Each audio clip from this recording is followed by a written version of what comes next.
Welcome to the Property Couch, where each week you get to listen to two of Australia's leading property experts. Bryce Holdaway, co-host of Location Australia on Foxtel's Lifestyle Channel, and Ben Kingsley, Chair of Property Investment Professionals of Australia, and the 2014 and 2015 Property Investment Advisor of the Year.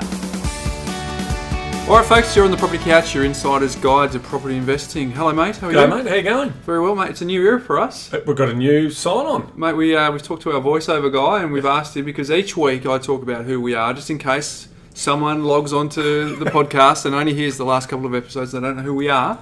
But I'm sick of saying it, to be honest, so I asked the voiceover guy to do it for me. And that's good. And his name's Jason. He's a mate of mine out of Sydney. So if you are interested in a quality voiceover talent, let us know. Reach out to us on the Property Couch and I'll hook you up, because he's first class. He's been very good to us. His dulcet tones introduced our podcast each and every week. But today we're at the Crown Casino here in Melbourne at the Palladium Room. We're not betting red or black.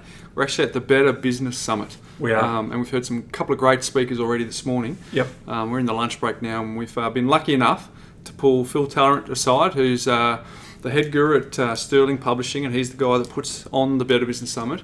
And he's a property investor himself, so we thought it'd be a good opportunity to talk about all things property with Phil. So welcome, Phil. Hey, thanks for having me, guys. Yeah, and Phil's also a board member of PIPA, the Property Investment Professionals of Australia. And it's interesting, we've changed states, haven't we? Like 2 days ago, we were up in Sydney. Yeah, we were. Putting out a podcast for the Property Investor Show. That's right. And so that was great. And so here we are, getting you, dragging you in for a guest appearance on this podcast. It's brilliant. It feels like a coming of age, you know. It's, I've been listening to you guys since your first episode, and I think what you guys are producing for investors is sound. You know, I'm an investor and I suck up as much information as I possibly can about property investing, and you know, all I do all day is learn, and really appreciate the insights you guys are giving us, particularly all the questions and answers. It's real life stuff. Well, what I also love about your podcast is you bring on the actual people who are doing it, and you're asking them those direct questions. So you've got a lot of consumers who are coming on and sharing their stories, as well as professional people as well.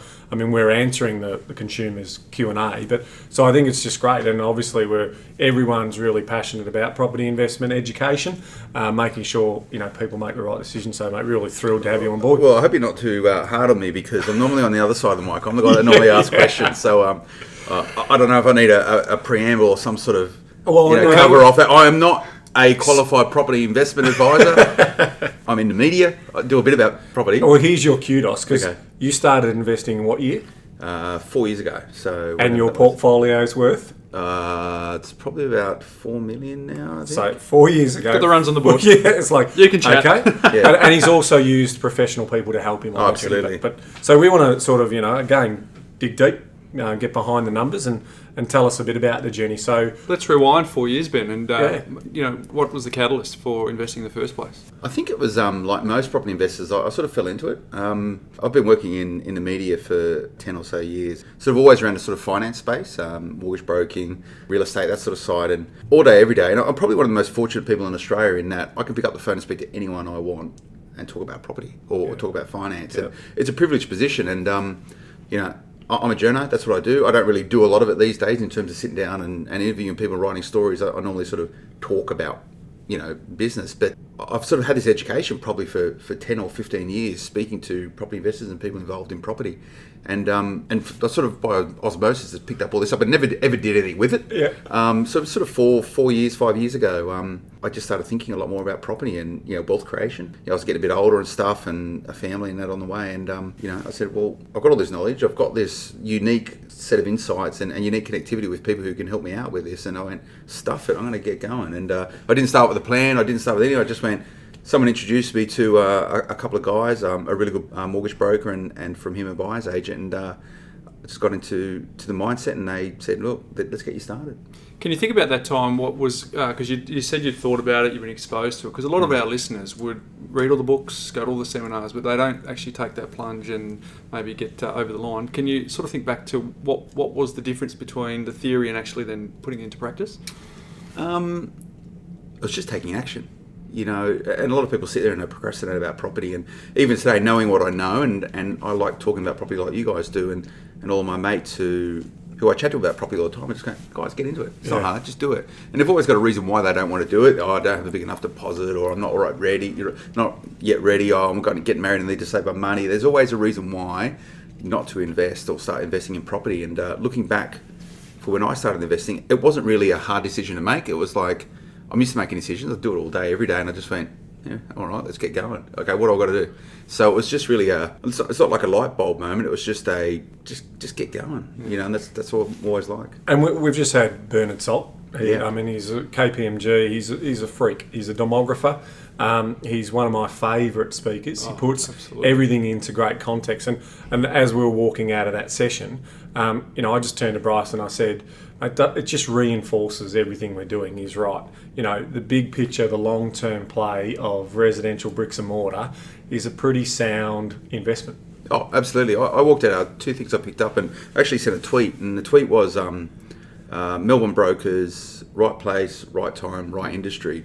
And what Bernard Salt was saying was that if you're a mortgage broker, there's three things that you need to be in terms of the long-term growth of Australia and our prosperity as a nation. It's finance, it's property, and it's infrastructure. And you need to be in those businesses in order to be successful moving forward. And I went, on a personal front, as a property investor, went, brilliant, I'm doing the right thing. And I said, in terms of the business that I run, big tick. Yeah. We have this interconnected communities right across Australia of mortgage brokers, wealth planners, buyers agents, SMSF advisors, lawyers, accountants, etc. And these guys are the lifeblood for driving the growth and the prosperity of Australia, particularly as we're coming off sort of the significant benefits we've had from mining over the last number of years, and as we move now into this ideas economy and innovation and all this sort of stuff. Forward thinking for Australia and us as a nation to be involved in those industries and be involved in wealth creating industries, which are going to sustain our population moving forward and put us all in comfortable retirements and provide for our kids and their kids. I was really bullish about it. Yeah. What resonated you? So coming back to the actual execution of what you've done, what were some of the things that resonated you with the type of investment strategy you wanted to pick up on? Yeah, I think the one you ran with, basically. Yeah, there's lots of investment strategy around. I think there's a lot of misconceptions about what is an investment strategy. Yep. I'll flicking through your book, The Armchair Guide to Property Investor. I'll give you a plug. It's not about the book. No, this is not a paid advertorial. But I looked through you. I can't remember the exact number, but you had a number of different investment strategies going forward. You had examples of stuff, and I thought it was really good. I'm a reasonably conservative type of person. I don't mind risk. I live in a risky situation every single day, sort of running a business. And for me, property investment, I got a pretty intense job, and I wanted to make sure that I could sleep easy at night in my property investing. So I didn't really want to have to worry or think about it. Yep. So I wanted to be a bit detached about it. I wanted to get into it. I wanted to benefit from it. I had long-term plans, sort of moving forward as I evolved my strategy.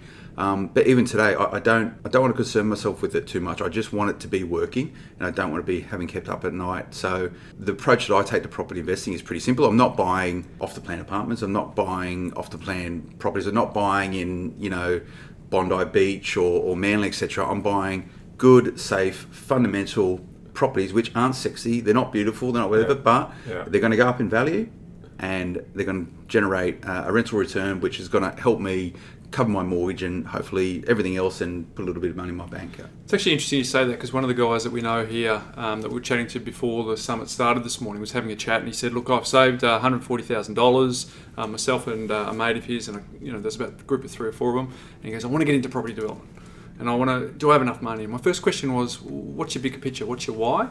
And he says, well, we just want to make money. And I said, well, have you done property development before? He said, no. So I slowly unpacked that conversation to try and bring it down to brass tacks and just say, hey, look, you may not be fully qualified to be doing what you want to do. There's probably a better way, more conservative, where you don't have to have that white knuckle ride. More conservative, less sexy. And it's interesting that you say your approach is that, because it's quite... Often you see people who want to get their kicks out of property, but we always say if you want adrenaline, go bungee jumping, because property investing should be predictably boring. It really should be straightforward, so you can get on board. It's a really good term, predictability and being boring. My property portfolio, if I don't think about it for a couple of months, it's not going to break. I'm not going to end up on my knees. It's just going to tick on, and it's just having the confidence when you're investing in property to understand what you want to achieve out of it. And the type of properties and the strategy that I've found is that not sex. It's a business for me. Yep. I'm not emotional about it. I Yep. I don't really care what the properties look like, as long as they are going to go up in value and they're going to generate me a yield. And running back on what Bernard Salt said today, the markets that I'm investing in are the markets which are going to keep doing what they're doing. You know, Yep. there is a fundamental demand for property in our capital cities, Sydney Yep. and Melbourne in particular, Yep. and that's where I've been investing, Brisbane as well. The growth in population in those areas gives me a lot of satisfaction that there's going to be positive pressure on property, so it's going to continue to go in pricing. Obviously, there's a lot of dynamics around that. Of You course guys there is. are really Yeah. well qualified to talk about it, but to be investing in property and knowing that I'm creating wealth when I'm sleeping is the fundamental, non-emotional satisfaction that I get out of doing it. And there's a couple of things that are running through my head, but the first one is because you've been exposed and you said through osmosis you've been able to get that lesson, you made one of the best decisions ever, and that is you didn't actually jump into it by yourself. You actually sought the advice of the people that you've been interviewing for years, and you've I suppose minimised the number of mistakes you've made. But has there been any mistakes along the way? I've spent heaps, you know. But it just depends on what you sort of quantify as a mistake. I'm a pretty hard taskmaster. Yeah. I always look for the problems in something and how to improve it. And, you know, I look at my portfolio and how I've grown it over time. Could have I been a lot more aggressive with it and grown a lot faster? Absolutely. Yeah. You know, but that would have come at the stake of other things. Yeah. I think for me, I would not be a property investor if I didn't use professionals to help me do it. Execute. And You're super time poor. Yeah. I mean, you're running a very successful BRW top 100, fast growing. How many years in a row now? 4 years. 4 years, and you'll smash it this year again. I mean, it's incredible to watch what you're doing in your own profession. You have no time for it, so you're time poor, but you're able to get out there and execute through using professionals. Yeah, and I think it's about finding the type of people who have the same sort of ethos that you do, the same sort of approach to ethics. Yep. In terms of property investing, and you know, I've heard all and sundry. You know, I've in my job as a journo, you'd be interviewing spruikers as well. Mate, I've spoken to the crookedest crooks, and I've spoken to the most upright. You know, will not deviate a millimetre from what they think is true and real. And I've seen all and sundry. And what frustrates me the most as a property investor, and also as a journo and a guy that works in this space, is that people just get ripped off. You know.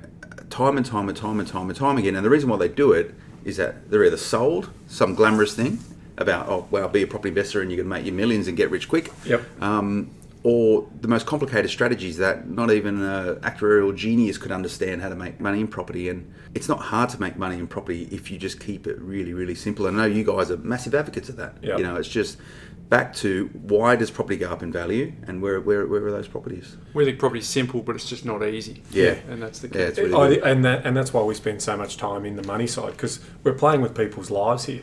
You know, and there's a high value transaction. So for me, I'm naturally conservative as well in my own investing.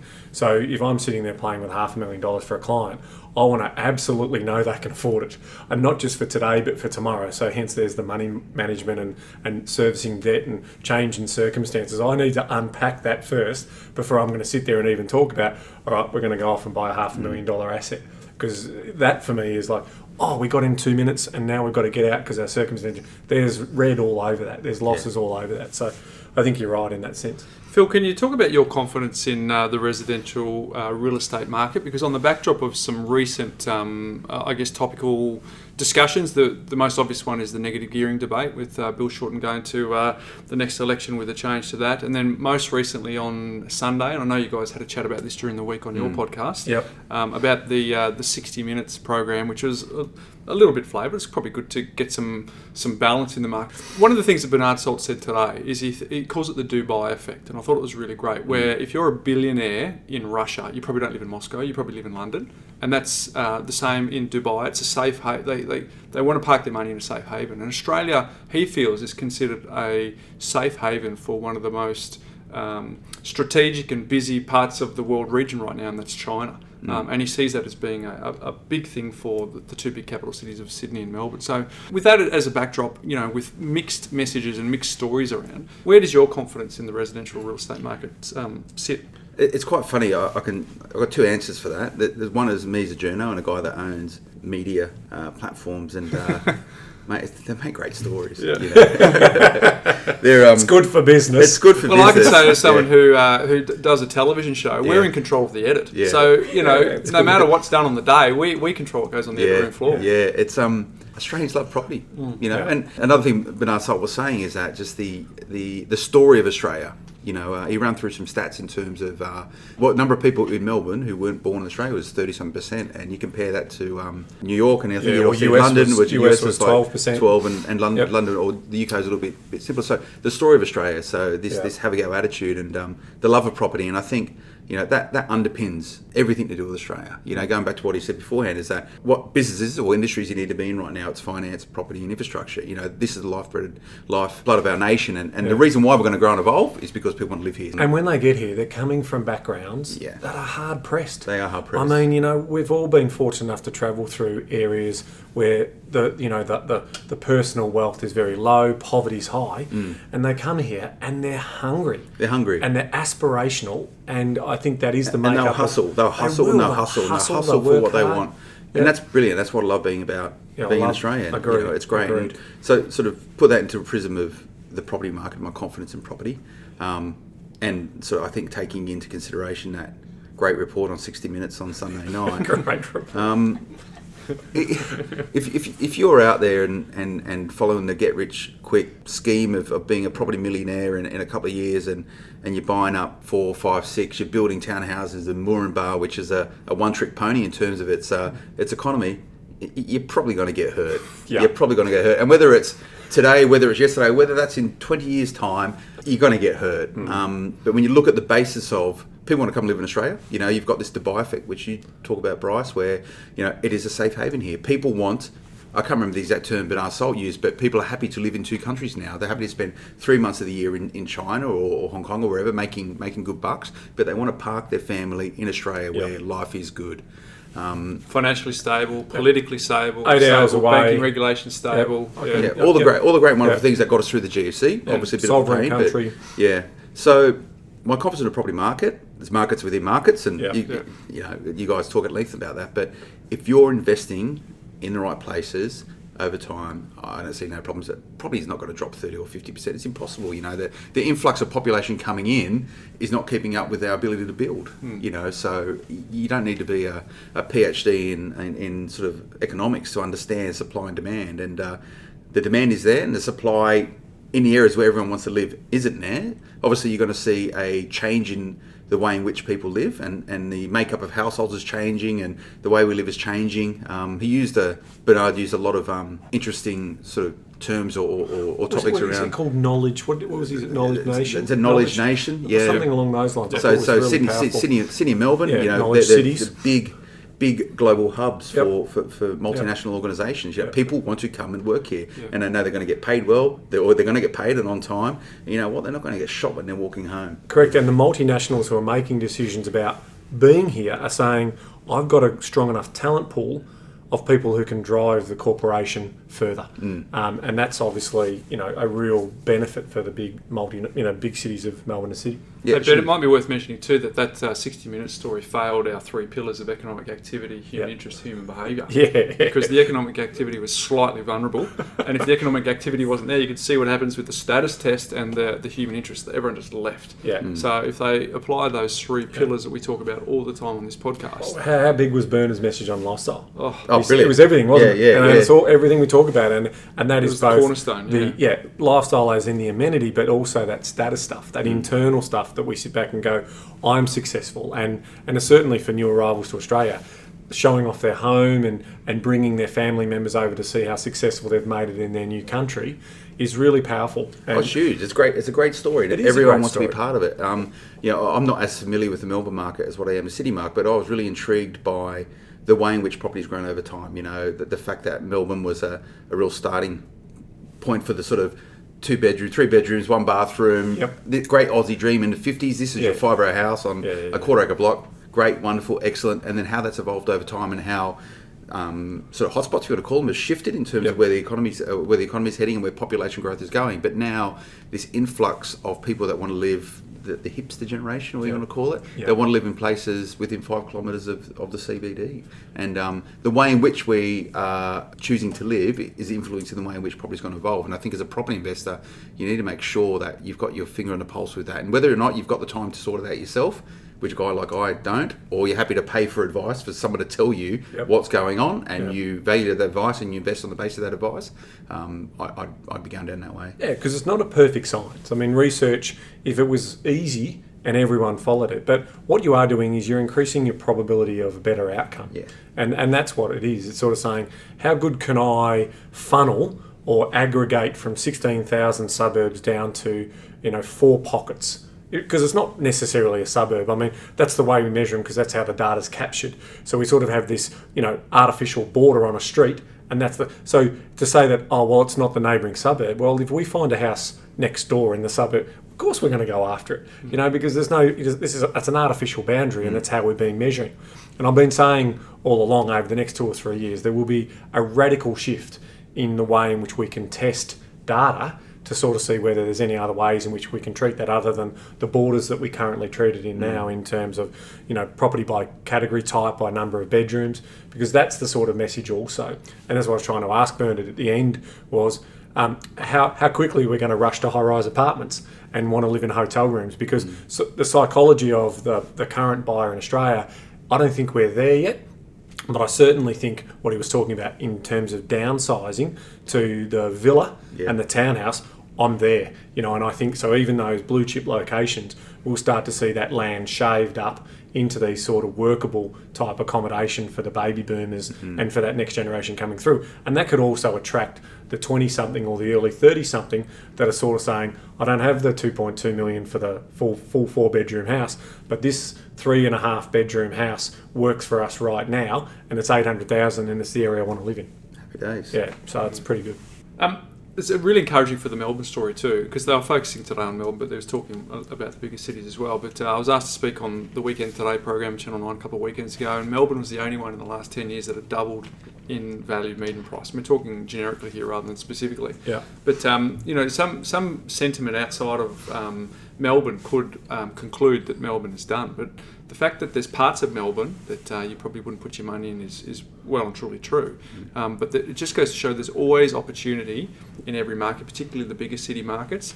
And what he was saying about lifestyle in terms of what Melbourne has on offer is second to none across the country. And he said the drive in Melbourne is largely going to come from population growth and affordability, because he used the example of, if you go further out of our cities, 35 k's out to Melton here, you could buy a house and land package, we'll call it 380, 400,000, whereas the same actually 5 kilometres further away in Sydney in the Northwest Hills district, he was talking about the house and land package just being 480. So people just Entry level. Yeah. So that's a huge difference. It is also, and I'm a Sydney boy, and I've had a love-hate relationship with Melbourne over time. The last couple of years, I've really grown to be quite fond of Melbourne, and I've sort of, I think I've got cultural my and fashionable. It is, obviously not fashionable, obviously not cultural. I think I've got my head around Melbourne now, and I can see why it attracts there's a big appetite for living here from migrants. And one thing that stood out for me with Bernard Salt was he said, you go 35 k's out of here, you're pretty much in the sticks, Nelly, in Melbourne, and you're getting great value for money. 35 k's from Sydney, you're in Parramatta. Another 35 k's, you're out in Penrith. That's a big commute, and you're still dropping big dollars just to live out in Penrith, and you can sit on the train for an hour and a half every day.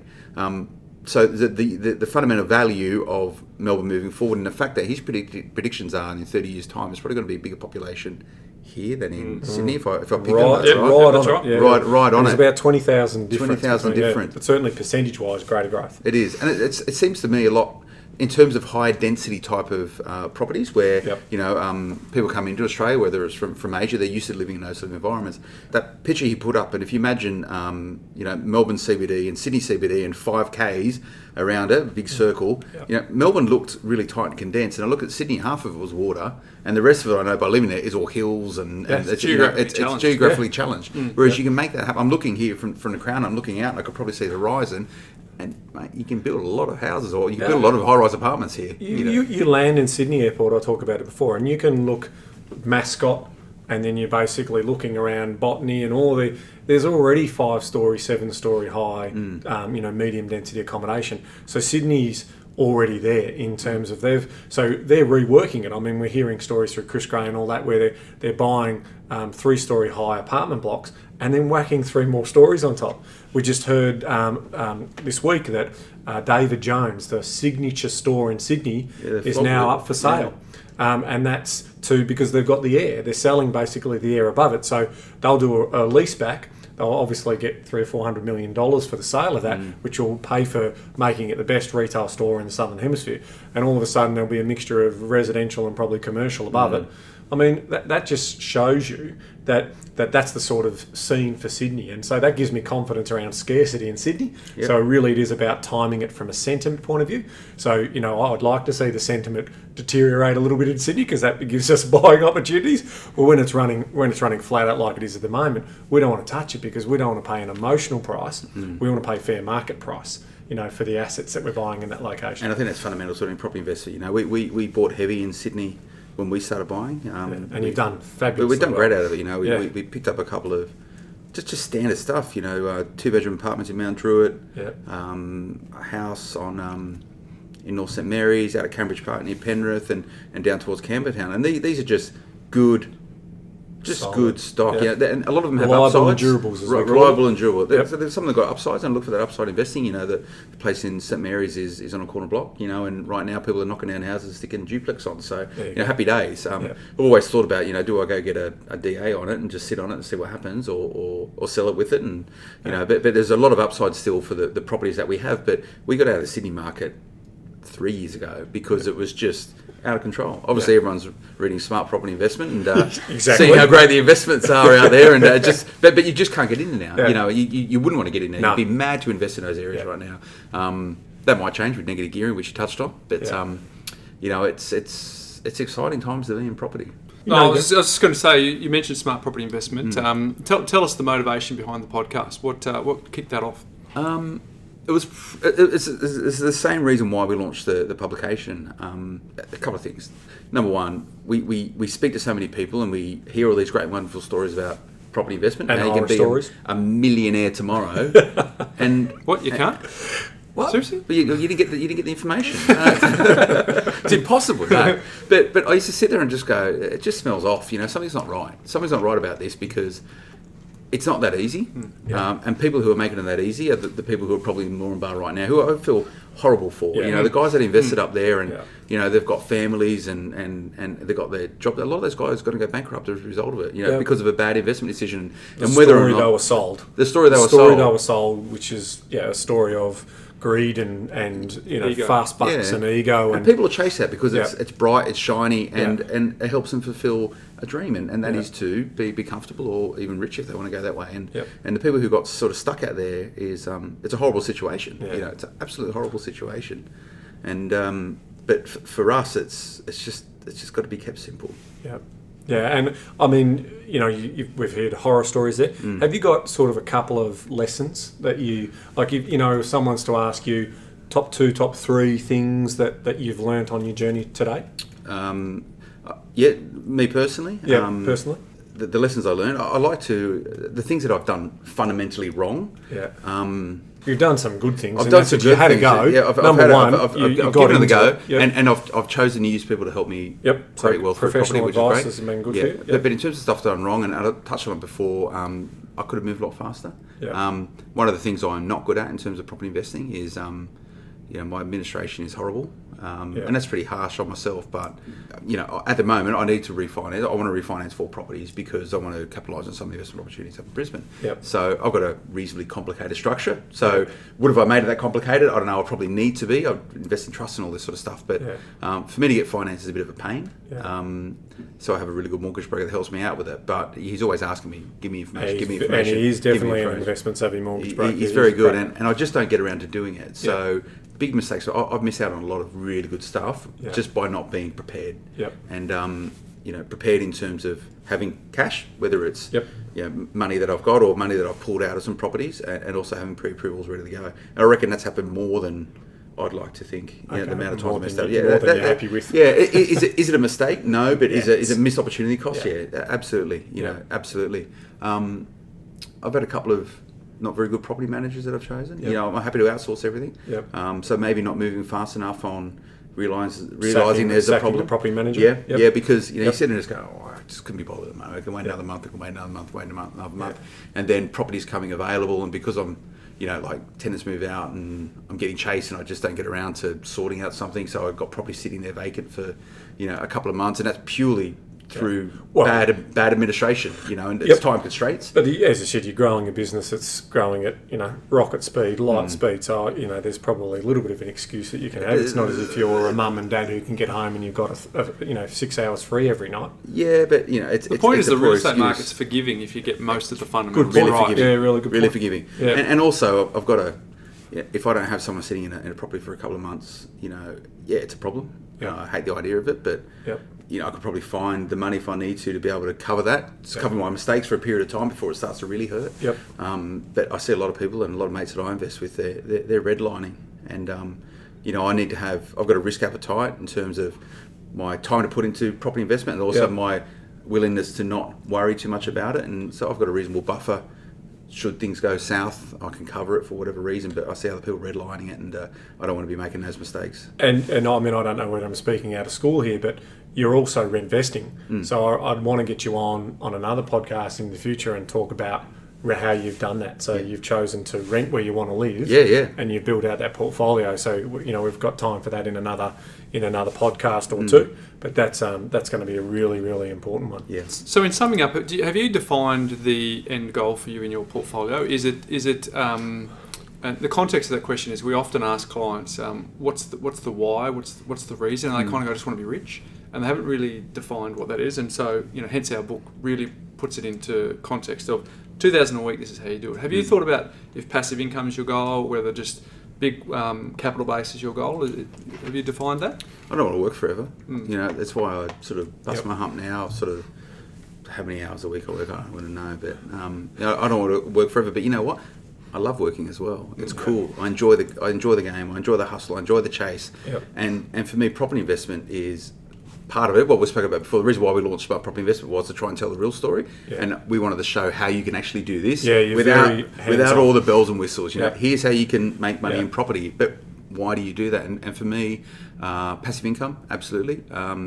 Generational assets. I'd like to say legacy. I don't want to give too much away. I don't want to give too much, but I want to be look. Here's some opportunity. Go and do it. Go and do it. But another thing, and I don't really care about the money. I live a pretty reasonable lifestyle. I'm not a flashy guy. I don't need much. But I actually like the idea that I can win in investing in property. I like the idea because I'm a competitive person. I like the idea that I can do it better than other people. And one of the byproducts of that is that.